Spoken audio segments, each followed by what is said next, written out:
ህወሓት ከጦርነቱ በፊት የነበረው የትግራይ ክልል ምክር ቤት ወደ ስራው እንዲመለስ ጠየቀ። የክልሉን ጊዜያዊ አስተዳደር መልሶ የማዋቀር ፍላጎት እንዳለው አመላክቷል። ይህንን መረጃ እናካፍላችኋለን። አሜሪካ የኢራንን የጭነት መርከብ መያዟን አስታወቀች። ኢራን አጸፋውን እንደምትመልስ ይዛለች። መረጃውን እናካፍላችኋለን። ይህ የመጨረሻ ዕድላቸው ነው፣ ካልሆነ ግን ሀገሪቱ ትጋያለች። ዶናልድ ትራምፕ ለኢራን የሰጡት ጠንካራ ማስጠንቀቂያ። ቮይስ ኦፍ ኢትዮጵያን ቤተሰቦች ሰብስክራይብ ማድረጋችሁን እያስታወስናችሁ በዝርዝር ወደምንመለከታቸው አንዳንድ ጉዳዮች እናልፋለን።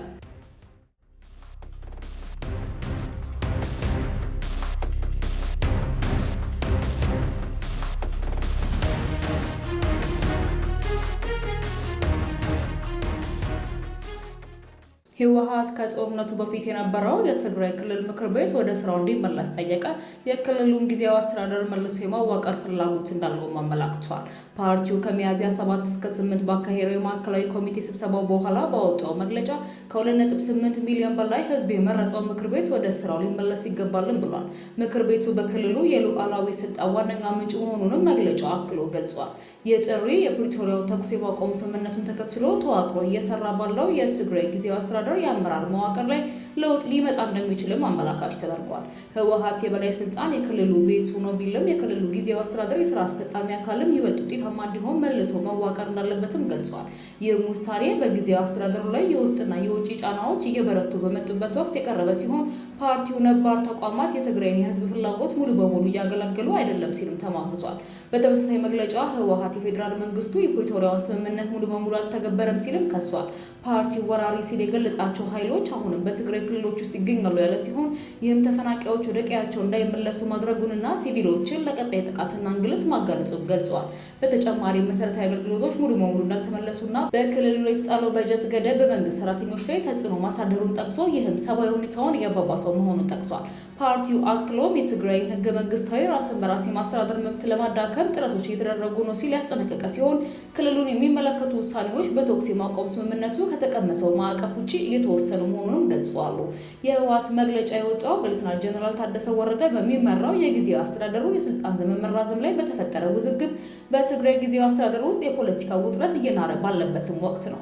ፕሬዝዳንት ታደሰ ወረደ አክለውም ከአሰራር ውጪ የአመራር መዋቅሩን ለመለወጥ የሚደረጉ ሙከራዎች በተኩስ የማቆም ስምምነቱን ተከትሎ የተዘረጋ የአስተዳደር መዋቅር ላይ አደጋ ሊጥሉ እንደሚችሉ አስጠንቅቀዋል። ክልሉ ከግጭት በኋላ እያገገመ ባለበትና የፕሪቶሪያውን ስምምነት ድንጋጌዎች እየተገበረ ባለበት በዚህ ወቅት ተቋማዊ መረጋጋትን መጠበቅ ወሳኝ መሆኑንም በአጽንኦት ሰጥተውታል። በተመሳሳይ ፕሬዝዳንት ታደሰ ለመሰረታዊ አገልግሎቶች መመለስ፣ ለሰብአዊ መብቶች ፍላጎት ምላሽ መስጠትና ለተፈናቃዮች መመለስ ቅድሚያ መስጠት እንደሚገባም አያይዘው ገልጸዋል።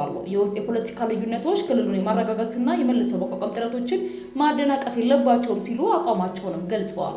በፕሬዝዳንት ሌተናል ጀነራል ታደሰ ወረደ የሚመራው የትግራይ ክልል ጊዜያዊ አስተዳደር ዘመን ከሚያዝያ 1 2018 ጀምሮ ለተጨማሪ 1 ዓመት መራዘሙን የጠቅላይ ሚኒስትር ዶክተር አብይ አህመድ ጽሕፈት ቤት ማስታወቁም ይታወሳል። ይህ የመጨረሻ ዕድላቸው ነው፣ ካልሆነ ግን ሀገሪቱ ትጋያለች ሲሉ ፕሬዝዳንት ዶናልድ ትራምፕ ለኢራን የሰጡት ጠንካራ ማስጠንቀቂያ። የአሜሪካው ፕሬዝዳንት በኢራን ላይ ያላቸውን የአቋም ግትርነትና ወደ ላቀ ደረጃ በማሳደግ የፓኪስታን የሚካሄደውን የሰላም ንግግር ለቴህራን የመጨረሻ ዕድል መሆኑን ገልጸዋል። ፕሬዝዳንቱ አክለውም ኢራን የቀረበላትን የሰላም ስምምነት የማትፈርም ከሆነ መላ ሀገሪቱ ትጋያለች ወይም ትፈነዳለች የሚል አስደንጋጭ መመሪያም አስጠንቅቀዋል። ትራምፕ በማህበራዊ ገጻቸው ባስተላለፉት መልእክት አሜሪካ በጣም ፍትሐዊና ምክንያታዊ የሆነ ስምምነት ማቅረቧን ገልጸው ኢራን ይህንን የማትቀበል ከሆነ ግን የአሜሪካ ጦር በኢራን የሚገኙ እያንዳንዱን የኤሌክትሪክ ኃይል ማመንጫዎችና ድልድዮች ላይ ጥቃት በመሰንዘር እንደሚያወድም አምዝተዋል። ከእንግዲህ ደግ መሆን አብቅቷል ያሉት ፕሬዝዳንቱ ኢራን የቀረበላትን አማራጭ እንድትቀበልም አሳስበዋል። ይህ የትራምፕ ጠንካራ ንግግር የመጣው የሆርሙዝ የባህር በር ላይ ያለው ውጥረት በከረረበትና የተኩስ አቁም ስምምነቱ ሊያበቃ ጥቂት ቀናት በቀሩበት ወቅትም ነው። የአሜሪካ ልዑካን ቡድን ለሰላም ንግግሩ ወደ ኢስላማባድ እንደሚያቀና ቢታወቅም የኢራን መንግስት ሚዲያዎች ግን ሀገሪቱ በአሜሪካ የሚጣለውን የባህር ላይ እገዳ በመቃወም ንግግሩን ውድቅ ማድረጓን እየዘገቡ ይገኛሉ። በአሁኑ ወቅት መላው ዓለም አይኑን በፓኪስታን በሚካሄደው በዚህ ወሳኝ ድርድር ላይ ጣለ ሲሆን ድርድሩ ካልተሳካ በቀጣይ ቀናት በመካከለኛው ምስራቅ መጠነ ሰፊ ጦርነት ሊቀሰቀስ ይችላል የሚል ስጋትም ነግሷል። የቮይስ ኦፍ ኢትዮጵያን ቤተሰቦች ዳግም ሰብስክራይብ ማድረጋችሁን እያስታወስናችሁ ወደ ሌላ ዘገባችን እንሻገራለን።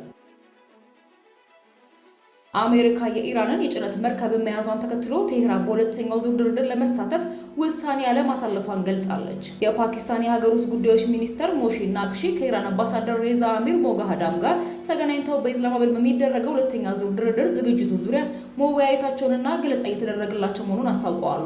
ኢራን በድርድሩ ላይ መሳተፏን ባታረጋግጥም ናቅሽ ግን ለድርድሩ ዝግጅቱ መጠናቀቁን አስታውቀዋል። ወደ ኢስላማባድ ለሚመጣው ልዑክ የጸጥታ ሁኔታዎች መጠናከራቸውን እንዲሁም ለኢራን አምባሳደር ገለጻ እንደተደረገላቸው የሀገር ውስጥ ሚኒስተሩ ገልጸዋል። ሚኒስተሩ አክለው በሁለቱ ሀገራት መካከል የሚደረገው ድርድር ለቀጠናው ለሚኖረው ዘላቂ ሰላም ወሳኝ ነው ብለዋል። እንደ ሚኒስተሩ ገለጻ ከሆነ የኢራን አምባሳደር ፓኪስታን እየተጫወተችው ያለውን በጎና ገንቢ ሚናም አድንቀዋል።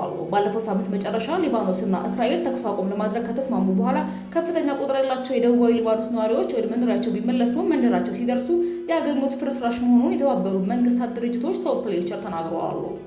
የተባበሩት መንግስታት ምግብ፣ መድኃኒትና ብርድ ልብሶችን የጫኑ 2 ተሽከርካሪዎች በሳምንቱ መጨረሻ ወደ አካባቢዎቹ ማድረስ መቻሉን ገልጸዋል።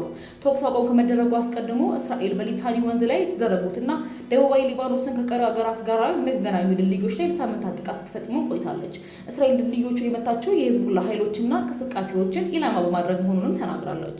የአሜሪካ ፕሬዝዳንት ዶናልድ ትራምፕ ከኢራን ጋር ይደረጋል ተብሎ ለሚጠበቀው ሁለተኛ ዙር ድርድር ልዑካቸውን መላካቸውን በገለጹበት ትናንቱን የማህበራዊ ሚዲያ ልጥፋቸው ስምምነት ላይ ካልተደረሰ የኢራንን የኃይል ማመንጫዎችና ድልድዮች እንደሚመቱ በድጋሚ ዝተዋል።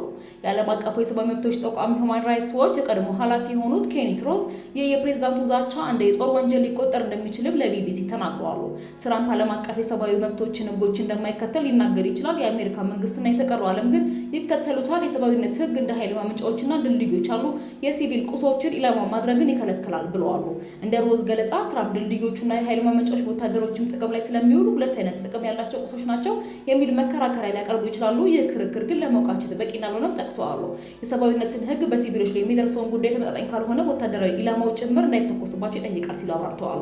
የተባበሩት መንግስታት የአሜሪካ አምባሳደር የሆኑት ማይክ ዋልትስ ግን እርምጃ የጦር ወንጀል ሊሆን ይችላል መባሉ ውሸት፣ ሐሰት፣ ከመስመር የወጣ ሀሳብ ሲሉም ተቃውሞታል። ድልድይና የኃይል ማመንጫዎቹ የሚንቀሳቀሱት በኢራን እስላማዊ ተይዘ በመሆኑ ህጋዊው ወታደራዊ ኢላማ መሆኑን በመጥቀስ ተከራክረዋል። የቮይስ ኦፍ ኢትዮጵያን ቤተሰቦች ዳግም ሰብስክራይብ ማድረጋችሁን እያስታወስናችሁ በሌላ አዳዲስና ወቅታዊ መረጃዎች ዳግም እስክንገናኝ በደህና ቆዩ።